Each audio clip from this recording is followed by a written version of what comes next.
What's up everyone and welcome back to the World History Channel. Before we begin, please hit the subscribe button today. Let's get started. 13 bizarre facts about Walt Whitman they didn't teach in history class. Walt Whitman's life revolved around literature. Although he left school at the tender age of 11, he never stopped learning. He was self-taught, got a job as a printer's assistant, and became a schoolteacher at age 17. Besides teaching, Whitman had numerous jobs at different news publications around his native Long Island, New York, as well as New York City. He often stayed for very short periods of time, due to his strong opinions, not unlike later American manly man writer Ernest Hemingway, whose jerk-like antics have become the stuff of legend. Walt Whitman never let the public's opinion get in the way of voicing his own, and much of his work throughout his life revealed his thoughts on slavery, homosexuality, the temperance movement, and the pleasures of sunbathing naked. While most will remember him from a high school or college literature class, there are many facts about Walt Whitman that are less well known. Read on to discover the life, loves, and many struggles of the man who became the father of American poetry. He was allegedly tarred and feathered after being called a sodomite. In 1841, a local pastor publicly accused Whitman of sodomy and sexual acts with several young men at the Southold, New York school where Whitman was teaching at the time. However, this incident may be nothing more than a sensational story that people spread around. Whitman's biographer remained dubious about the veracity of the tale. The tale goes that a mob gathered after the pastor's sermon and hunted Whitman down at his home, tarring and feathering him to shame him for the crimes. There is very little evidence to support this tale and a lot of evidence to say otherwise. For example, Whitman wrote a recommendation letter for another teacher just a few months later and was reported to vacation in the town throughout his later life. He was a big fan of nude swimming and sunbathing and posed for nudes while doing it. Walt Whitman was a man who believed in the beauty of sex and the human body. He didn't do much to hide it in his published works, which brought a lot of criticism from the public throughout his life. He often spoke very highly of being naked outdoors, as he believed nature had intended humans to be. An artist named Herbert Gilchrist did some sketches of Whitman in 1878, with him posed sunbathing in the nude beside a creek. Photographer Thomas Eakins also took a series of nude photographs of an elderly man most historians believe to be Whitman. His sexual orientation has been highly contested.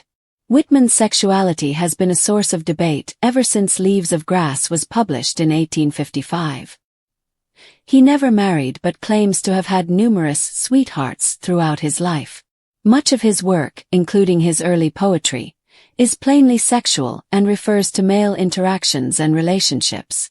Many historians believe he may have been bisexual, while some believe he was only interested in men. Either way, there is no way to know for sure. Long after his death, he has been embraced as a prominent LGBTQ figure. There was even a high school called Walt Whitman Community School in Dallas, Texas, that catered exclusively to LGBTQ students. The first private school for gay students in the U.S. He was against slavery, but not for the reasons you might think. The Free Soil Party was formed in Buffalo, New York, in the late 1840s and was based on the idea of democracy in its purest form. One of their main political platforms was preventing the use of slaves in the development of the American West, on the land recently acquired from Mexico. Whitman was a delegate to the first Free Soil Party convention, but his reason for joining was not to abolish slavery. He actually criticized abolitionists, whom he thought of as radical extremists. He thought that if slavery spread to the West, it would prevent young white men from finding work as laborers. In the early years of the Free Soil Party, Whitman also clearly expressed views regarding white superiority to African Americans. He traveled around with the wounded during the Civil War. At age 43, Whitman received news that his brother George had been wounded while fighting in the Civil War. He left immediately to find him, and to his relief, he found George a few weeks later with only a minor cut on his jaw. Walt stayed on at the camp, however, writing about what he saw and visiting with the wounded during their convalescence. He stayed in the area to help transport and travel with the wounded for the next 3 years, eventually writing a book of poems called Drums Taps about his experiences. He designed his own mausoleum, and his funeral was a big party. Walt Whitman passed away on March 26, 1892, at the age of 72. In the years prior to his death, he spent most of his time in Camden, New Jersey, finishing the final edition of Leaves of Grass. He also spent some of that time designing his own mausoleum, which he supervised the construction of. His funeral was a huge event, which included several speakers and a live band. Prior to his burial, over 1,000 people came to view his body over a 3-hour period. He founded his own newspaper called The Long Islander at age 19. At only 19 years old, Walt Whitman already had a few years of teaching experience and multiple apprenticeships with local newspapers under his belt. So, he decided to open his own newspaper, which he called The Long Islander. He was the owner, editor, and printer of the publication, but sold it after only 10 months. However, the newspaper is still circulating nearly 180 years after its start, the oldest continuously published newspaper on Long Island. He had a complicated relationship with the temperance movement. Walt Whitman published a novel called Franklin Evans, or The Inebriate, a tale of the times in 1842. It was one of the most easily accessible temperance novels of the time, written for the people. It was also Whitman's most popular work during his lifetime, selling more than 20,000 copies. Whitman had several family members who struggled with alcohol abuse, so this issue may have hit close to home for him. However, he later joked about how he wrote Franklin Evans in 3 days because he needed the money, producing the text entirely while under the influence of alcohol. Ralph Waldo Emerson was one of his biggest and earliest fans. Emerson was a leading American author in the mid-1800s, as well as a key figure in the Transcendentalist movement.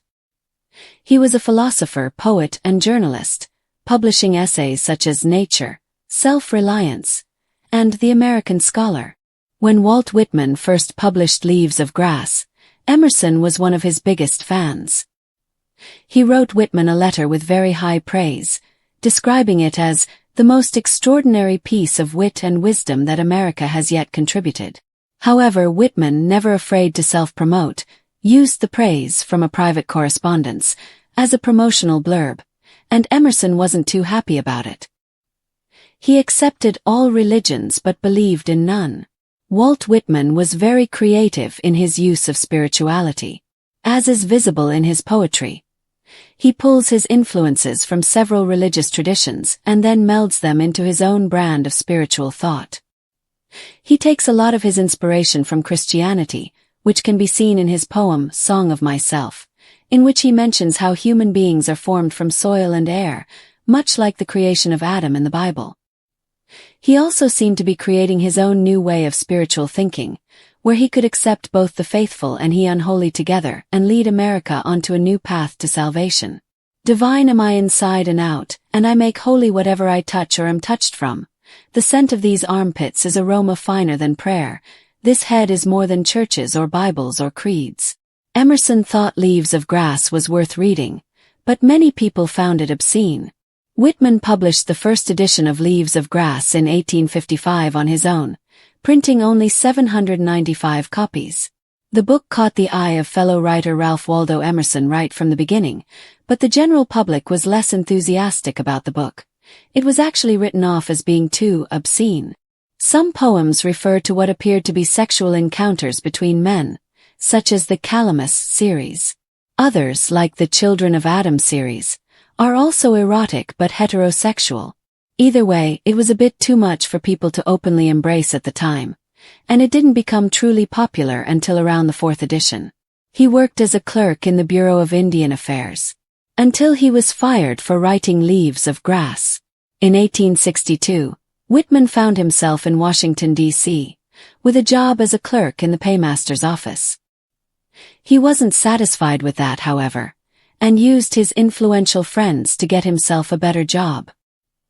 He was reportedly very happy to end up working as a clerk in the Bureau of Indian Affairs. He not only enjoyed their more relaxed working hours, but also was genuinely interested in meeting people from the different tribes who came to visit Washington. He was fired after about 6 months when the new Secretary of the Interior found out he had written Leaves of Grass, but his colleagues soon helped him find a new job in the Attorney General's office. He apprenticed as a printer's devil. One of Walt Whitman's first jobs as a very young man was working as a printer's devil. The job included setting type, making deliveries, and mixing ink for a printer. Historians can't agree on the origins of the term, but one interpretation is that the black ink that would get on the assistant's hands was associated with black arts. Another is that there were always small things going wrong in the printing shop, like type being set backwards or misspelled words, which were then always blamed on the assistant. There are many famous writers and politicians who also apprenticed as printers' devils when they were young, like Benjamin Franklin and Mark Twain. Walt Whitman, one of the most iconoclastic, controversial, and groundbreaking poets in American literary history, is often remembered with the solemn reverence of a marble bust or high school textbook staple. But the real man behind Leaves of Grass was far more complicated, flesh and blood, and bizarre than any English class ever let on. Born in 1819 and largely self-educated after leaving school at the age of 11, Whitman's early years were spent learning the printing trade, working as a schoolteacher, journalist, and newspaper editor. Occupations he frequently left or was ejected from due to his uncompromising beliefs, stubborn independence, and flamboyant disregard for authority.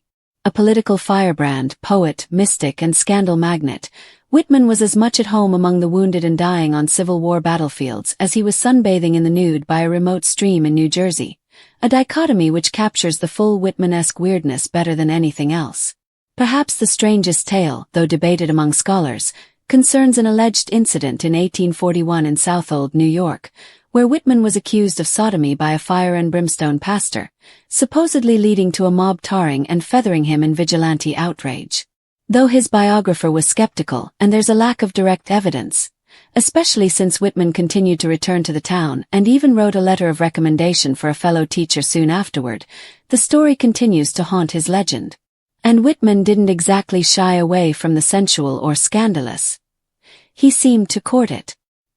He unabashedly adored the natural naked human form and was a huge advocate for nude sunbathing and swimming, often engaging in such activities himself with unabashed joy. His love of being naked outdoors, surrounded by nature, was both philosophical and carnal, a bodily manifestation of his transcendental ideals. In fact, several drawings and photographs exist that show him nude or semi-nude, including images taken by the painter Thomas Eakins and sketches by Herbert Gilchrist, making Whitman possibly one of the first American public figures to embrace nudity as a political and spiritual act, long before it became associated with hippie counterculture. Of course, this exhibitionism fed into the long-standing debate over his sexuality, which has kept literary scholars and historians busy for over a century. Whitman never married and referred ambiguously to both male and female sweethearts in letters and poems, while his verse, especially the Calamus poems, is unmistakably homoerotic, leading many to conclude he was either gay or bisexual, though he never publicly confirmed anything. In his time, he dodged the question or answered vaguely, suggesting his relationships were spiritual rather than sexual. Nonetheless, the LGBTQ+ community has long embraced him as a trailblazer, with institutions like the Walt Whitman Community School in Texas, an early private high school for queer students, bearing his name in homage. Yet his progressive views on love and the body didn't always extend to politics. Whitman was an early member of the Free Soil Party, which opposed the expansion of slavery into Western territories. But his opposition to slavery wasn't born from a modern sense of racial justice. In fact, he viewed abolitionists as too radical and believed that slavery should be contained primarily so white laborers wouldn't have to compete with enslaved labor. More troubling still, in his early writings he expressed racist and paternalistic views, reflecting a common white working-class sentiment of the time that saw African Americans as inferior, even while opposing their bondage. This contradiction is part of the troubling complexity that makes Whitman so fascinating. He believed deeply in American unity, but sometimes defined America in exclusionary terms. His patriotism, however flawed, led him to volunteer in the Civil War, not as a soldier but as a caregiver and correspondent. When his brother George was wounded in the war, Whitman rushed to find him and, though the injury turned out to be minor, Walt stayed for years afterward, serving as a nurse and comforter in military hospitals, bringing food, reading aloud, writing letters, and simply sitting with the dying. These experiences left a deep impression on him and inspired the raw, grief-stricken poems collected in Drum Taps, a work often overlooked in favor of Leaves of Grass but arguably more intimate and emotionally devastating. In the final years of his life, increasingly sick and mostly paralyzed after a series of strokes, Whitman settled in Camden, New Jersey, where he personally designed the stone mausoleum he would one day rest in, a grand and slightly ostentatious tomb that suggests he never lost his flair for drama. When he died in 1892, over 1,000 people came to view his body during the public viewing, and his funeral included a live band and speeches, making it less like a somber goodbye and more like a send-off befitting a rock star of the 19th century. This showman's instinct was present even in his youth, when at age 19, he founded his own newspaper, The Long Islander, serving as editor, printer, and delivery boy. Though he sold it after just 10 months, the paper still exists today, making it one of the oldest continually published newspapers in the country. Further testament to Whitman's enduring, if often under-acknowledged, influence on American media. But if you thought Whitman's eccentricities stopped at newspapers and nude swimming, think again. He also had a complicated relationship with alcohol. In 1842, he published Franklin Evans, or The Inebriate, a tale of the times, a popular temperance novel warning against the dangers of drink.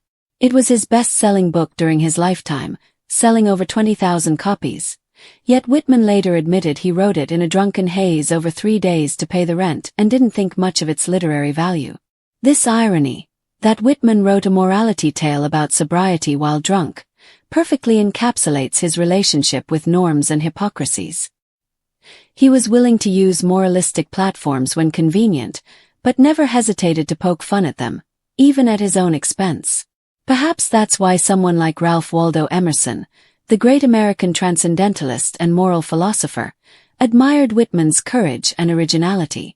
After reading the first edition of Leaves of Grass, Emerson wrote Whitman a glowing private letter calling it the most extraordinary piece of wit and wisdom that America has yet contributed. Whitman, ever the self-promoter, immediately published the letter in newspapers and reprinted it in future editions of Leaves of Grass without Emerson's permission, to the latter's chagrin. Their relationship soured somewhat, but Emerson's early endorsement helped launch Whitman into the literary stratosphere, despite initial public disgust. Leaves of Grass was scandalous in its time, filled with sexual imagery, sensual language, and what many interpreted as coded references to same-sex relationships. Critics called it obscene, immoral, and indecent. One Boston publisher even refused to distribute it unless Whitman removed the offending poems, to which Whitman responded by moving publication to Philadelphia instead. The controversial Calamus poems were especially targeted, but the heterosexual eroticism of the Children of Adam poems didn't escape the censors either. Though considered a national treasure today, Leaves of Grass was, for decades, more infamous than admired. That notoriety even cost Whitman a job. In 1865, while working as a clerk in the Bureau of Indian Affairs in Washington, D.C., he was fired after Secretary of the Interior James Harlan discovered he was the author of Leaves of Grass. Fortunately, Whitman had friends in high places, and was quickly rehired in the Attorney General's office. Ironically, he had loved his job at Indian Affairs, not just for its generous hours but because it allowed him to interact with indigenous visitors and deepen his understanding of American diversity. Long before this bureaucratic drama, though, Whitman's hands were already stained with ink from his earliest job as a printer's devil, an apprentice in a print shop responsible for menial but essential tasks like mixing ink, setting type, and correcting errors.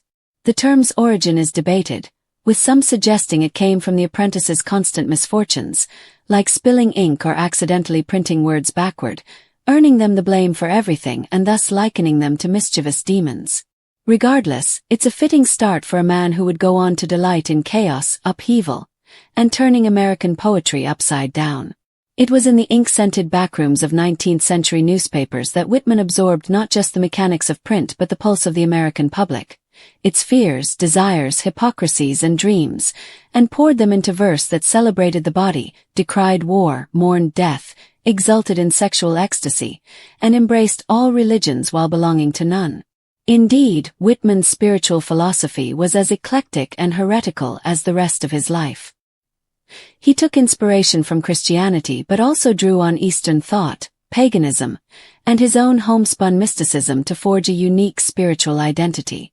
"Divine am I inside and out," he wrote, "and I make holy whatever I touch." For Whitman, the human body, its smells, its hungers, its mortality, was as sacred as any church. In Song of Myself, his most famous poem, he plays the role of a prophet, offering not salvation through repentance, but salvation through radical self-acceptance and sensual experience. To read Whitman closely is to realize that he wasn't just a poet. He was an experiment, a prototype of the modern self, ungovernable, unresolved, and ferociously alive. His contradictions weren't flaws, they were features. He could be a nursing volunteer one day and a nudist exhibitionist the next, a champion of workers' rights and a man with problematic views on race, a defender of the downtrodden and a shrewd self-promoter, a lover of men and a voice of democratic optimism who never quite fit into any political or sexual box. If his life seems filled with paradoxes, that's because Walt Whitman didn't just witness the birth of modern America. He was its unruly midwife, howling in verse as the Republic struggled into existence.